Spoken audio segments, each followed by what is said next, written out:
আমি ইচ্ছা করলে ডেলি 1 প্লেট গোললিপ খাবার পারবো, কিন্তু আমি খাই না আপনাকে ভয়ে। ছবি তুলে ফেসবুকে ছাড়লে একটা মানুষ ওয়াজ শুনবে না। ইমাম ছাড়া শুক্রবারে যত মানুষ মসজিদ যায় তারই 12 আনা লোক সিগারেট খায়। 48 বছর হচ্ছে আমার বক্তৃতার বয়স, কিন্তু মানুষের পরিবর্তন দেখলাম না। এবারে না পরিবর্তন হবার চাচ্ছিল, প্যালান্টিক শর্ট করছে।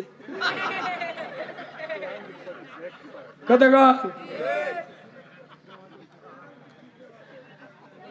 কে ভাই, কথা কি খারাপ?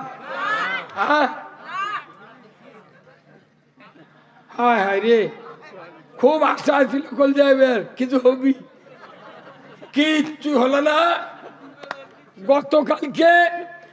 গতকালকে কালামানিক, ইনু আর রাশেদ খান মিনুনের দাবি নছে, ওরা দাঁত মেলে হাসিচ্ছে রে পাগল। আল্লাহ রে আল্লাহ, তুই বাচ্চা আল্লাহ। তুই রাজাকার, তুই জঙ্গি।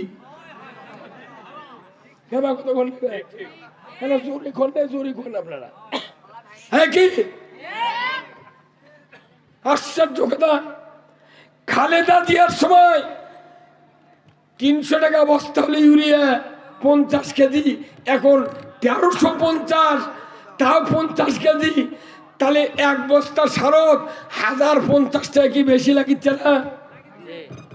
একটা বস্তা সারের যতই বাড়ুক এতই কি দাম হয়? হ্যাঁ যেরকম সব জিনিসের দাম বাড়ালু, তুই বেলেটের দাম বাড়ালু না কে? হ্যাঁ, বেলেট 5 টাকা, 2 টাকারও বেলেট আছে। 5 টাকার বেলেট দিয়ে একটা নাপিত অর্ধেক দিয়া 10 জন আর সেভ করে, আর অর্ধেক দিয়া 10 জন, তার কয়জন হলো? 5 টাকার বেলেট দিয়ে যদি 20 জন আর দাড়ি কামান যায়, বাংলাদেশে আর দাড়ি রাখার লোক পাওয়া যাবে না। তুই সারের দাম বাড়ালু, পেট্রোলের দাম বাড়ালু, কারেন্টের দাম বাড়ালু, বেলেট তুই 60 টাকা করে কর। কত কোনে কেনা বেলেট 60 টাকা কর, দেখ ক্যাঙ্কা দাড়ি ওই কামাই না। দাড়ি কার সুন্নাত? আল্লাহর নবীর সুন্নাত। আরে এই দাড়ি কামাতে কামাতে 72 বছর দাড়ি কামাচ্ছে, মাথার চুল দিচ্ছে কালো কলপ, আর দাড়ি দৈনিক কামে উই 24 বছরের যুবক হয়ে ঘুরিচ্ছে। ই যখন কলপ দিছে আজ, কাল গেছে মরে, কব্বর যখন শোয়াবি ফেরেশতা বলবি ই আব্দুল্লাহ কুম্বিল্লাহ, হে আল্লাহর বান্দা আল্লাহর হুকুমে উঠে যাও। যখন বান্দা উঠবে তখন ফেরেশতা দেখবে যে মাথার চুল কালো আর গায়ের চামড়া ঘুষরি। গায়ের চামড়া কি লাগিছে? ঘুষরি লেগে গেছে। তখন আল্লাহ কবি ফেরেশতা, আল্লাহ ইয়া কি আছি দাঁত বিহাই, মাথার চুল মে কালা, গায়ের চামড়া মি ঢিলা। এই কথা কর, এর বয়স কত? আল্লাহ এত চুল কালো, চামড়াকে ঢিল হচ্ছে। তখন আল্লাহ কবি বোটের খরচ যা নিবন্ধনের তালিকা দেখায়। হ্যাঁ কথা কর। হ্যাঁ, নিবন্ধনের তালিকা যা দেখে 95 বছর বয়স। তা আল্লাহ কবি ফেরেশতা, আল্লাহ এত বয়স, চুল এত কালো কে? তখন ফেরেশতা কবি, আল্লাহ মুখের একটু স্যাপ নিয়ে ওর মাথার চুল না ডলন দে। যাহা ডলন দিছে একবারে মার্কিন বাড়াছে। ইমামের কিসের টাকা পর দরকার রাখা লাগবে? হ্যাঁ কথা বল না। হ্যাঁ, একটা দিন ইমাম কছে যারা বিড়ি খাচ্ছেন আজকে 10টার সময় তারা বাহিরে দাঁড়িয়ে থাকেন, কারণ মুফতি শফি রহমতুল্লাহ বলছেন যাদের মুখ দিয়া দুর্গন্ধ, যারা স্মোক করে, তারা যেন 7 দিন আগে মসজিদে ঢোকার 7 দিন আগে যেন বিড়ি খাওয়া বাদ দেয়। এইবার দেখেছি রোজার মধ্যে তারাবি পড়ার সময় মাগরিব পরে, ওই ইফতারিয়া মাগরিব পরে 4টা বিড়ি ধরাচ্ছে, ওই খাতে খাতে জুম্মত গেছে। হ্যাঁ কতক্ষণ খায়? জুম্মার যায় অজু করে দাঁড়াচ্ছে, ডানে বাঁয়ে যারা খাড়া হচ্ছে ওরা খালি করছে হ্যাঁ বলবেন। যেটা যে মসজিদের ভিতর আল্লাহর ঘরের ভিতর বিড়ি খায় সিগারেট খায় ঢোকে, এই মসজিদ গুলাতে সোয়াব তো দূরের কথা, আল্লাহ আমাদের উপর গজব দিচ্ছে। এই যে কয়দিন আগে ইফতার হলো আপনার 6টা 7 থেকে শুরু হয়েছে, 7, 8, 9, 10 বাড়তিছে। দুনিয়ার সব মানুষের হাতত ঘড়ি আছে, মোবাইল আছে, সব ঘড়ি টোন টাইট, কিন্তু বাজে গেছে 9, বাজে গেছে 11। বাপে বেটা বলি চাব্বা ইফতার করেন, সময় হয়ে গেছে। কয় না বা মসজিদের মুয়াজ্জিনের কি খবর দেখতো কে? 2% মুয়াজ্জিন যতক্ষণ পর্যন্ত সিগন্যাল না দিয়েছে ততক্ষণ আমরা কেউ ইফতার করি নাই। কি তখন তার ঘড়ি কাম করে না, করছে না মরি সব একবারে মরব। কি সুন্দর ঘড়ি, এই ঘড়ি দেখে ইফতার করছি, কিন্তু তা হচ্ছে না। না, মুয়াজ্জিন আমাকে শ্রদ্ধা ভাজন লোক, ওরই কথা শুনে ইফতার কর্ম। ওই মুয়াজ্জিন যদি মিম্বরের দ্বারায় গায়ের 4 আনা লোক ভোট দেবে না, তে ওর কথা শুনে তুই ইফতার করলো, ভোট দিল না। হ্যাঁ লুৎফর ভাই, হ্যাঁ লুৎফর ভাই, হ্যাঁ আপনি আপনি কি কি মরণের ঘুম ধরছে? মরণের চুল পাকেনি, কিসের ঘুম রে? কথা বুঝতে পারছেন ভাই? এটা তো একটু তুলে দিতেন। এই মাইকালা কোনটা হয়তো আমি খারাপ হতে বক্তৃতা দেবো। পিতা হিসেবে ওই লোকটি ব্যর্থ, পিতা হিসেবে ওই লোকটি ব্যর্থ যে ব্যক্তি মারা গেল নিজের সন্তান জানাজা করতে পারলো না। এত বড় ব্যর্থ পিতা পৃথিবীর জমিনে নাই। আপনার সমাজ সয় সম্পত্তি আছে, জমা জমি আছে, যোগ্যতা আছে, কিন্তু বেটাকে আলিম বানালেন না, হাফেজ বানালেন না। দুঃখ নিয়ে কবরে যেতে হবে। আপনি মারা যাওয়ার পর আমার দেশের অনেক নিয়ম আছে, যদি কেউ মারা যায় প্রভাবশালী লোক, ওই অন্য জায়গার একটা মাদ্রাসার মোহতামিম না, ওই মোলামগারির শামসুল হক একটা পীর নাই, কিংবা ওই একটা খানকার হুজুর গিয়ে এসে জানাজা করায়। গাঁৱত হাজারো মুন্সি আছে, ও কয় না তুই জানাজা করলে হবে না, ওই হুজুরও কানব। ওই বলে ওসিয়ত করে ঠিক আছে। তখন আমি কই ভাই তাহলে ভালো, তুই ও কি দিয়ে জানাজা কর, তা আমরা জানাজা করলে ক্ষতি কি?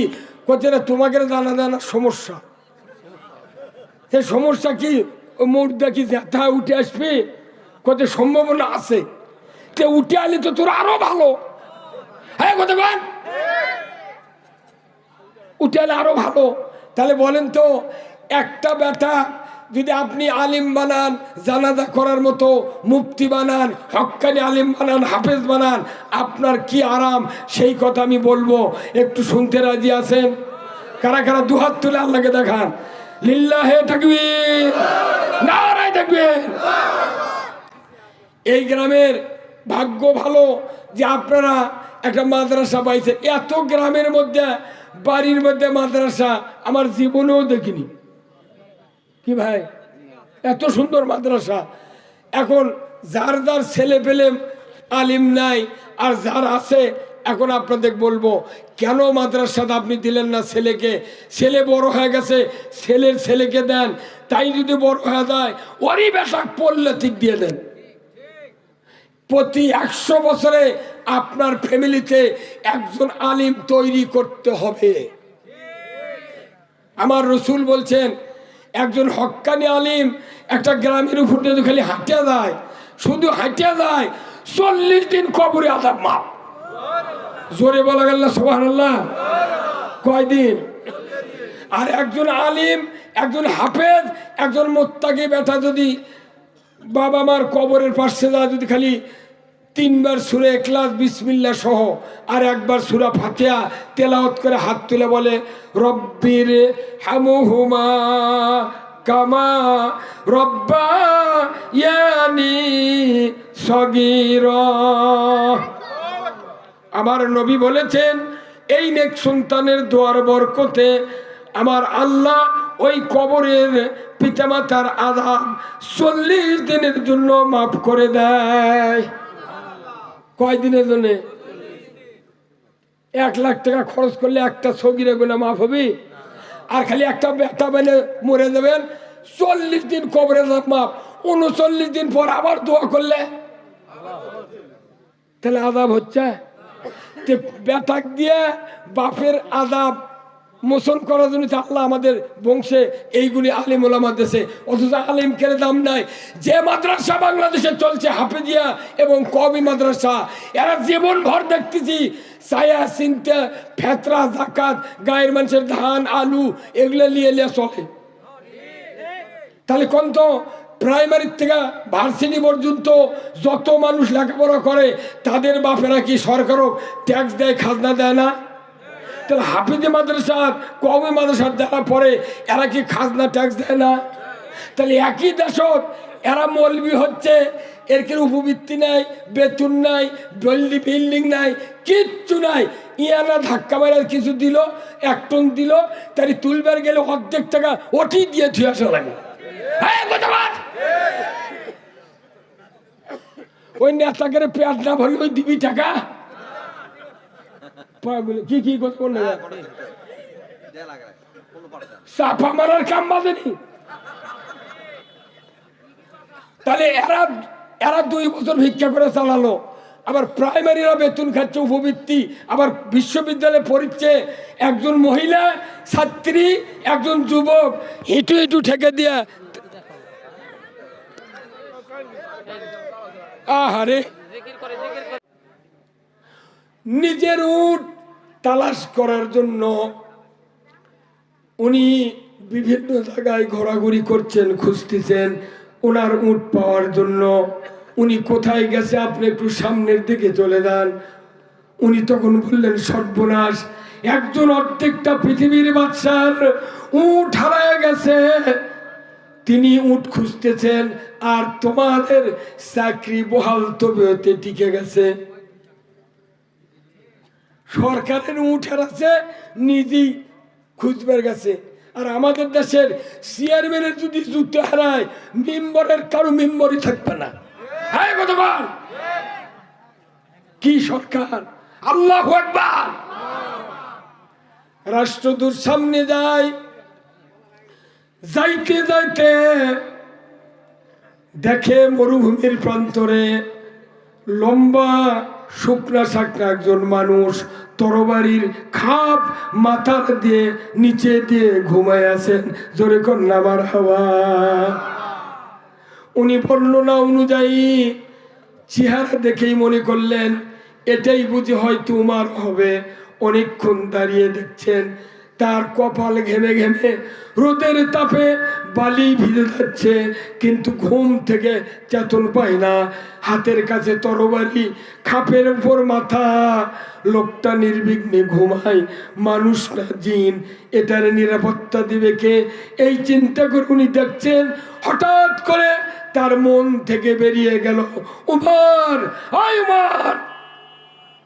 উমর নাম শুনেই মাথা আলোক করে উত্তোলন করে চোখ মেলিয়ে দেখে নতুন একজন মানুষ। সাথে সাথে বললেন ভাই বাড়ি কোথায়? বলে আমার রুম দেশে আমার বাড়ি, আপনাকে দেখার জন্য এসেছি। উনি বললেন ওগো আমিরুল মুমিনিন, আপনি কি এই অর্ধেকটা পৃথিবীর বাদশা? বলে আমি উমার। তা আপনি এখানে শুয়ে আছেন পথের ভেতরে, মরুভূমির ভেতরে, নিরাপত্তার কেউ নাই, পাহারাদার কেউ নাই, কেমনি করে আপনি ঘুমান? আমার দেশের প্রেসিডেন্ট ঘরের ভেতর ঘুমায়, 4টা দরজা, চতুর্দিকে সেনাবাহিনী পাহারা দেয় যাতে একটা মশা মাছি ঘরের ভেতরে না ঢোকে, আর আপনি এখানে শুয়ে আছেন। সাথে সাথেই উমর ফারুক বললেন রে রুমের রাষ্ট্রদূত, তুমি শোনো, আমি পুরা অর্ধেকটা পৃথিবীর মানুষের জন্য জটিল নিরাপত্তার ব্যবস্থা করেছি। এই জন্যে পুরা জাতি আমার জীবনের পাহারাদার। আমাদের দেশের সরকার, এমপি, চেয়ারম্যান এরা জনগণের নিরাপত্তা দেয় না, সেই দিন পুলিশ নিয়ে ঘোরা লাগে। হ্যাঁ, কতক্ষণ না একটা গরিব মানুষের কোনো তয় তক্কা নাই। একটা নিরাপত্তার আইন আছে বাংলাদেশে। যদি কোরআনের একটা আইন পাশ করা হতো, ওয়াসারিকু ওয়াসারিকাতু ফাক্তাউ আইদিয়াহুমা, চোর আর চুন্নি যদি ধরা পড়ে 5টা গ্যারান্টির পর একটা চোরের হাত কেটে দেওয়া হতো।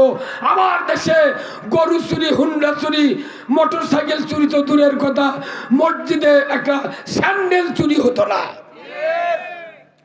এগুলা আইনের কথা কেউ কয় না, কয়? হ্যাঁ, এগুলা কলি কবি তুই রাজাকার, তুই জঙ্গি।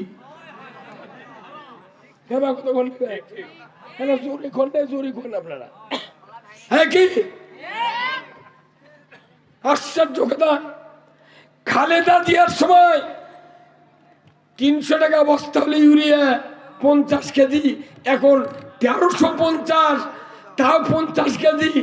তাহলে এক বস্তা সারত 1050 টাকা কি বেশি লাগিচ্ছে না?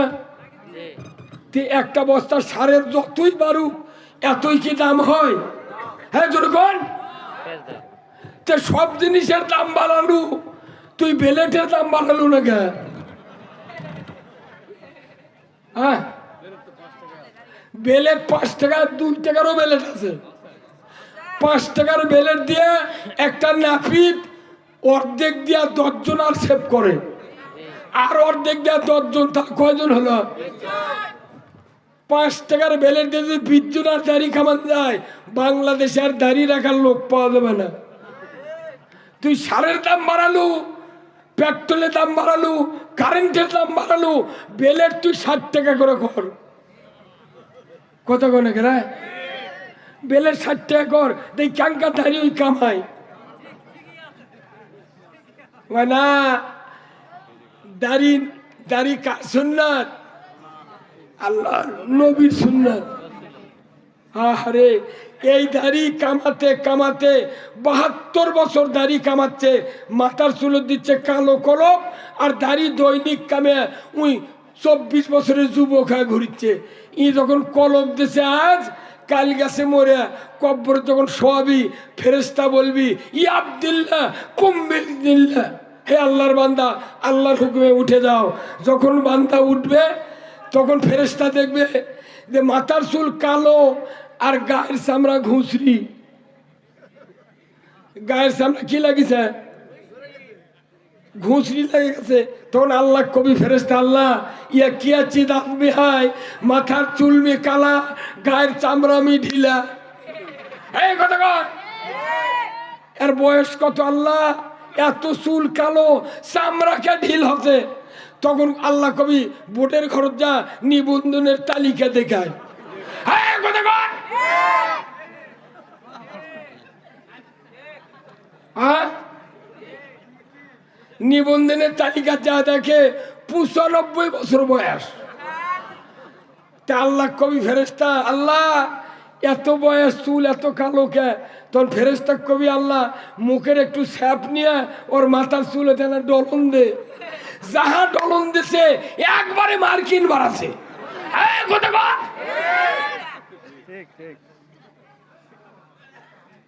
মিয়া নবীর একটা সুন্নত দাড়ি, এটা সাথে করে নিয়ে মানুষ কবর ঢুকতে পারবে। মেলা মানুষ দেখেছি মুখর দাড়ি নাই, কিচ্ছু নাই, কিন্তু মনে হচ্ছে জিবরাইলের মতো কথা। একটা মসজিদের ইমামের যদি দাড়ি কামান থাকতো, একটা মানুষ নামাজ পড়বে না। তো ইমামের কিসের টাকা পর দাঁড়িয়ে রাখা লাগবে? হ্যাঁ কথা বল না। হ্যাঁ, আমি ইচ্ছা করলে ডেলি 1 প্লেট গোললিপ খাবার পারবো, কিন্তু আমি খাই না আপনাকে ভয়ে। ছবি তুলে ফেসবুকে ছাড়লে একটা মানুষ ওয়াজ শুনবে না। ইমাম ছাড়া শুক্রবারে যত মানুষ মসজিদ যায় তারই 12 আনা লোক সিগারেট খায়। একটা দিন ইমাম কছে যারা বিড়ি খাচ্ছেন আজকে 10টার সময় তারা বাহিরে দাঁড়িয়ে থাকেন, কারণ মুফতি শফিউর রহমতুল্লাহ বলছেন যাদের মুখ দিয়া দুর্গন্ধ, যারা স্মোক করে, তারা যেন 7 দিন আগে মসজিদে ঢোকার 7 দিন আগে যেন বিড়ি খাওয়া বাদ দেয়। এইবার দেখেছি রোজার মধ্যে তারাবি পড়ার সময় মাগরিব পড়ে ওই ইফতারিয়া মাগরিব পড়ে 4টা বিড়ি ধরাচ্ছে, ওই খাইতে খাইতে জুম্মত গেছে। হ্যাঁ, কতক্ষণ খায় জুম্মত যায়, ও যুগেরা দাঁড়াচ্ছে, ডানে বাঁয়ে যারা খাড়া হচ্ছে ওরা খালি করছে হ্যাঁ কতক্ষণ। যেটা যে মসজিদের ভিতর আল্লাহর ঘরের ভিতর বিড়ি খায়, সিগারেট খায়, ঢোকে, এই মসজিদ গুলাতে সোয়াব তো দূরের কথা, আল্লাহ আমাদের উপর গজব দিচ্ছে। 48 বছর হচ্ছে আমার বক্তৃতার বয়স, কিন্তু মানুষের পরিবর্তন দেখলাম না। এবারে না পরিবর্তন হবার চাইছিল, তে প্যালান্টিক শর্ট করছে। কথা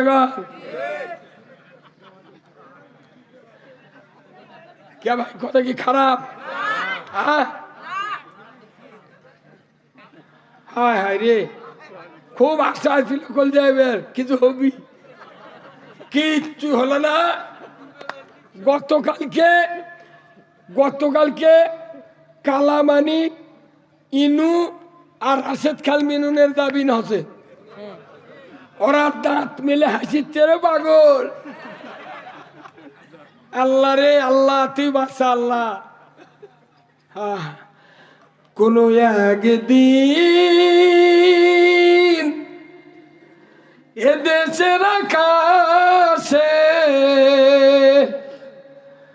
কলেমার পতাকা দুলবে,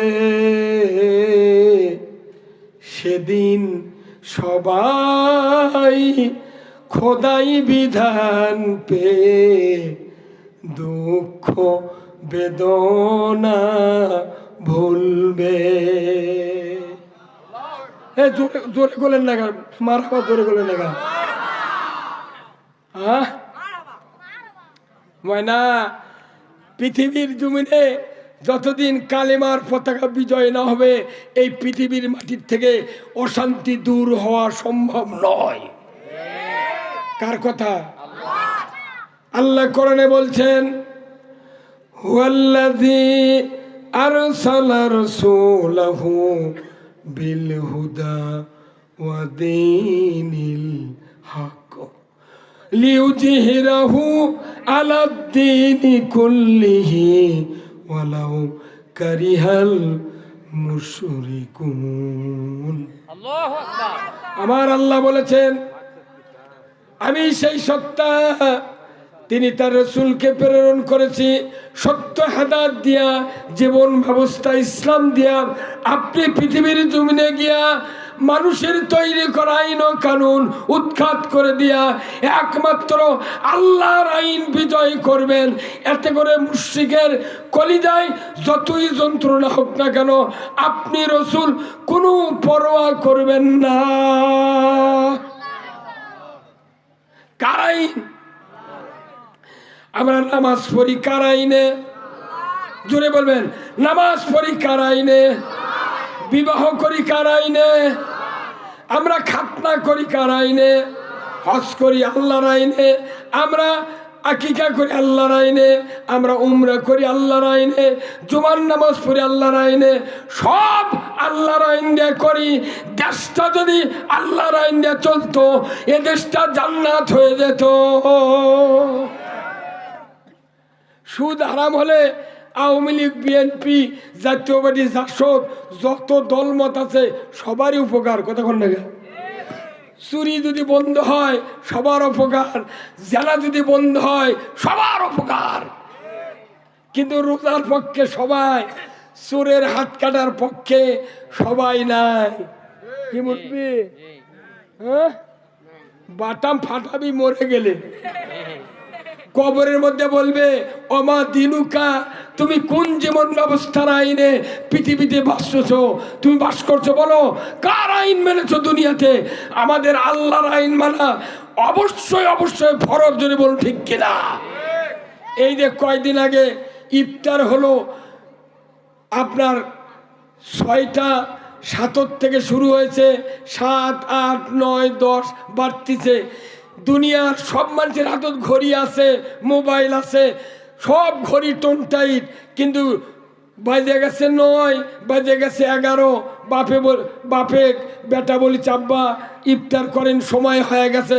কয় না বা, মসজিদের মুয়াজ্জিনের কি খবর দেখতো কে? 2% মুয়াজ্জিন যতক্ষণ পর্যন্ত সিগন্যাল না দিয়েছে ততক্ষণ আমরা কেউ ইফতার করি নাই।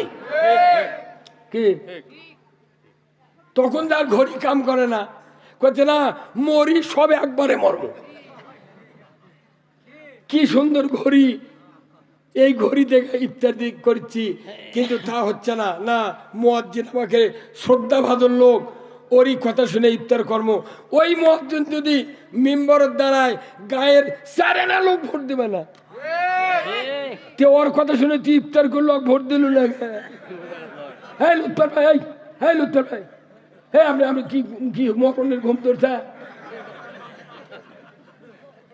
মরণের চুল পাকেনি, কিসের ঘুম রে? কথা বুঝতে পারছেন ভাই? এটা তো একটু তুলে দিতেন। এ মাই খেলা কোনটা হয়তো আমি খারাপ হতে বক্তৃতা দেবো। তার মধ্যে এই মঞ্চ করছে, চৌকি করছে, পিছন দিকে গোর, আমার খুব কষ্ট হচ্ছে। এইদিকে হালে যাচ্ছি তো আমি, খারাপতে বক্তৃতা দেবো, যা হয় হবে। কি ভাই আরো আনন্দ বেদা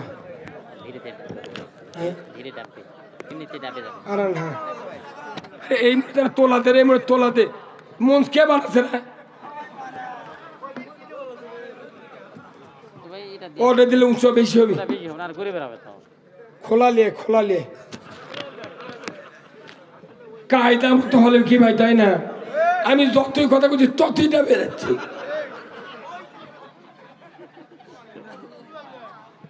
হ্যাঁ অল্প করে, হ্যাঁ মারহাবা, বাস ধন্যবাদ। তুই না ভলিউম দাদা, দোয়া করেন। আমি একটু অসুস্থ ভাই, 66 বছর বয়স, 48 বছর বক্তৃতার বয়স। বাপ বেটা একসাথে 10 বছর বক্তৃতা করছি। আমার বাপ মারা গেছে 103 বছর বয়সে, আমার এখন 66 বছর। এই ঈদের রোজার মধ্যে 5 দিন খালি ইফতার করছি, বাড়ি মানুষ মারিয়ে ফেলে দিচ্ছে আমার। তো যাই হোক, আপনারা কি বেজার হচ্ছেন? শোনেন, আল্লাহ তাআলা কোরআনে বলছেন, যারা হক কথা বলবে তাদের কিয়ামতের ময়দানে আল্লাহ তাআলা তারা পার্সোনাল লোক হবে। ধরুন আল্লাহু আকবার। আমরা হক কথা শুনি না। আজকে এই মাহফিজিয়া মাদ্রাসায় এখানে যদি বলা হয় কার কার বেটা লাতিপুতি এই 27 বছর হলে হাফেজ হচ্ছে, মাদ্রাসাত পড়ে, তারা হাত তোলেন। কয়জনের হাত উঠবে? মোট বেটাকে কেজিত পরে বেজি বানাচ্ছে। আর যারকে নাক দিয়ে সিগান পরে, কান বেকা লতি নাই, পা হাঁটা বানা বুদ্ধি নাই, কোথায় যা তুই ফকরে বিদ্যা শেখ। কি অত সকালে হয় না? এখন শুনে আল্লাহর নবী বলছেন, ইজা মাতাল ইনসানু ইনকাতা আনহু আমালু ইল্লা মিন সালাসাতিন ইল্লা মিন সাদাকাতিন জারিয়াতিন আও ইলমুহু ইয়ানতু বিহিন নাস আও ওয়ালাদুন সালিহ ইয়াদু লাহু। আমার আল্লাহর নবী বলেছেন, ও দুনিয়ার উম্মতেরা, মানুষ মরে যাবে, সমস্ত আমল বন্ধ হয়ে যাবে, মাত্র 3টা আমল কিয়ামত পর্যন্ত জারি থাকবে। 1 নম্বর মসজিদ মাদ্রাসা, স্কুল কলেজ, রাস্তাঘাট, কালভার্ট, ব্রিজ, টিউবওয়েল, পুকুর, পুষ্করণী, বৃক্ষরোপণ, এইগুলি যতগুলি মানুষ করবে কিয়ামত পর্যন্ত মানুষ ব্যবহার করবে, এর থেকে উপকার পাবে। আমার নবী বলেছেন, কিয়ামত পর্যন্ত ওই মানুষের আমলনামায় সওয়াব লেখা হবে। 2 নম্বর, এমন কোরআনের কথা নিজেরা পড়লেন, বক্তৃতা শুনলেন, বুঝলেন, এই কথাগুলি দুনিয়ার কোনো মানুষ যদি স্ত্রীর থেকে শুরু করে শত শত মানুষের কাছে দাওয়াত দিয়ে মারা যান, 100 মানুষ 1000 মানুষকে বলবে, 1000 মানুষ 1 লাখকে বলবে। বলতে বলতে কিয়ামত পর্যন্ত যদি আপনার এই মুখের বক্তব্য রুলিং হয়, স্প্রে হয়, আমার নবী বলেছেন সমস্ত মানুষ যতগুলি আমল করে সওয়াব পাবে, ওই আমল থেকে আপনার আমল নামায় তত পরিমাণ সওয়াব লেখা হবে। 3 নাম্বার, আও ওলাদুন সলে ইয়াদুলাহু, নেক সন্তান যারা তৈরি করবে তাদের আমল নামায় কিয়ামত পর্যন্ত সওয়াব লেখা হবে। নেককার সন্তান, হাফিজা মাদ্রাসা, আলিয়া মাদ্রাসা, দাওরা পাস, মুফতি, যারা দ্বীনি ইলমের শিক্ষায় শিক্ষিত হবে, এই লোকগুলি হলো নেককার সন্তান। জোরে বলুন ঠিক কিনা? তাহলে এখানে কত মানুষ বসে আছেন, একটাবার আমি পরীক্ষা করব। আপনি বাবা হিসেবে যদি মারা যান আজকে, কালকে আপনার আমার জানাজা হবে, কথা ঠিক কিনা? আজকে মরে যাব, কালকে সকাল 10টা-12টার দিকে আমার জানাজা হবে। এমন কয়জন লোক আছে মারা যাওয়ার পর জানাজা করবে? এই লোকগুলো একটু হাত তুলে আমাকে দেখান।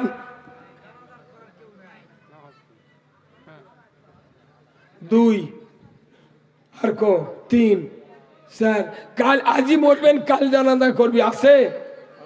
এই কয়জন? তা আপনাকে নেই।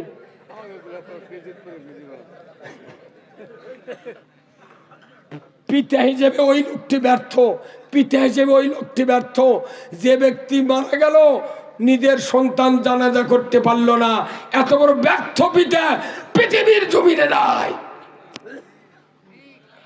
আপনার সমাজ সয় সম্পত্তি আছে, জমা জমি আছে, যোগ্যতা আছে, কিন্তু বেটাকে আলিম বানালেন না, হাফেজ বানালেন না। দুঃখ দুঃখ নিয়ে কবরে যেতে হবে। আপনি মারা যাওয়ার পর আমার দেশের অনেক নিয়ম আছে, যদি কেউ মারা যায় প্রভাবশালী লোক, ওই অন্য জায়গার একটা মাদ্রাসার মোতামিম না, ওই মোলামগারির শামসুল হক একটা পীর নাই, কিংবা ওই একটা খানকার হুজুর গিয়ে এসে জানাজা করায়। গাঁৱত হাজারো মুন্সি আছে, ও কয় না তুই জানাজা করলে হবে না, ওই হুজুরও কানব, ওই বলে ওসিয়ত করে ঠিক আছে। তখন আমি কই ভাই তাহলে ভালো, তুই ও কি দিয়ে জানাজা কর, তা আমরা জানাজা করলে ক্ষতি কি? কোথায় না তোমাকে জানাজা না সমস্যা। সেই সমস্যা কি? ও মুর্দা কি জ্যাঠা উঠে আসবে? কোথায় সম্ভাবনা আছে, তে উঠে আলি তো তোর আরো ভালো। হ্যাঁ কথা বল, উঠে আলে আরো ভালো। তাহলে বলেন তো, একটা বেটা যদি আপনি আলিম বানান, জানাজা করার মতো মুফতি বানান, হক্কানি আলিম বানান, হাফেজ বানান, আপনার কি আরাম, সেই কথা আমি বলবো। একটু শুনতে রাজি আছেন? কারা কারা দুহাত তুলে আল্লাহকে দেখান। লিল্লাহে তাকবীর, নারায়ে তাকবীর। এই গ্রামের ভাগ্য ভালো যে আপনারা একটা মাদ্রাসা পাইছে। এত গ্রামের মধ্যে, বাড়ির মধ্যে মাদ্রাসা আমার জীবনেও দেখিনি। কি ভাই, এত সুন্দর মাদ্রাসা।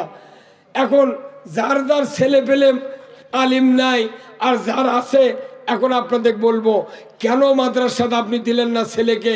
ছেলে বড় হয়ে গেছে, ছেলের ছেলেকে দেন, তাই যদি বড় হয়ে যায় ওরই বেশাক পড়লে ঠিক দিয়ে দেন। প্রতি 100 বছরে আপনার ফ্যামিলিতে একজন আলিম তৈরি করতে হবে। আমার রসুল বলছেন একজন হক্কানি আলিম একটা গ্রামের উপর দিয়ে খালি হাঁটিয়া যায়, শুধু হাঁটিয়া যায়, 40 দিন কবরে আযাব মাপ। জোরে বলা গেল না সুবহানাল্লাহ? কয়দিন? আর একজন আলিম, একজন হাফেজ, একজন মুত্তাকি বেটা যদি বাবা মার কবরের পাশে যায়, যদি খালি 3 বার সূরা ইখলাস বিসমিল্লাহ সহ আর 1 বার সূরা ফাতিহা তেলাওয়াত করে হাত তুলে বলে রব্বির হামহুমা কামা রব্বায়ানি সগীরা। আমার নবী বলেছেন এই নেক সন্তানের দোয়ার বরকতে আমার আল্লাহ ওই কবরের পিতামাতার আযাব 40 দিনের জন্য মাফ করে দেয়। কয় দিনের জন্য? 1 লাখ টাকা খরচ করলে একটা সগীরা গুনাহ মাফ হবে? আর খালি একটা বেটা বেলে মরে যাবেন, 40 দিন কবরের মাপ, 39 দিন পর আবার দোয়া করলে তাহলে আযাব হচ্ছে। বেটাক দিয়ে বাপের আযাব মোচন করার জন্য আল্লাহ আমাদের বংশে এইগুলি আলিম ওলামা দেশে, অথচ আলিমকের দাম নাই। যে মাদ্রাসা বাংলাদেশে চলছে হাফেজিয়া এবং কওমি মাদ্রাসা, এরা জীবন ভর দেখতেছি ছায়া চিন্তা ফেতরা জাকাত গায়ের মানুষের ধান আলু এগুলো নিয়ে চলে।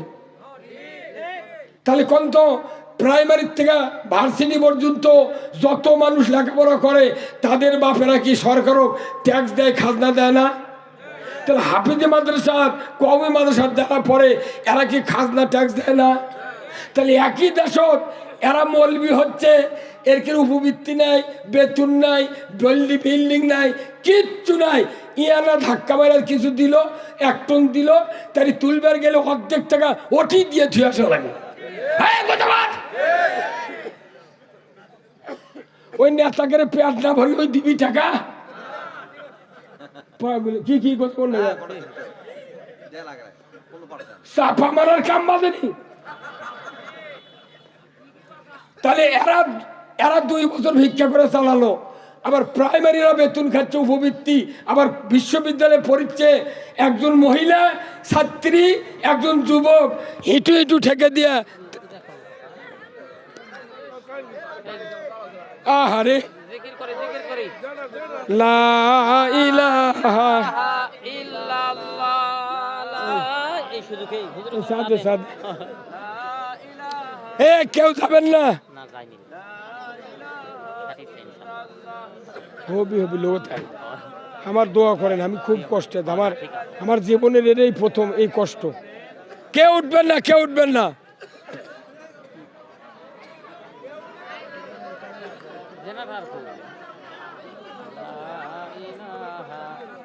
হ্যাঁ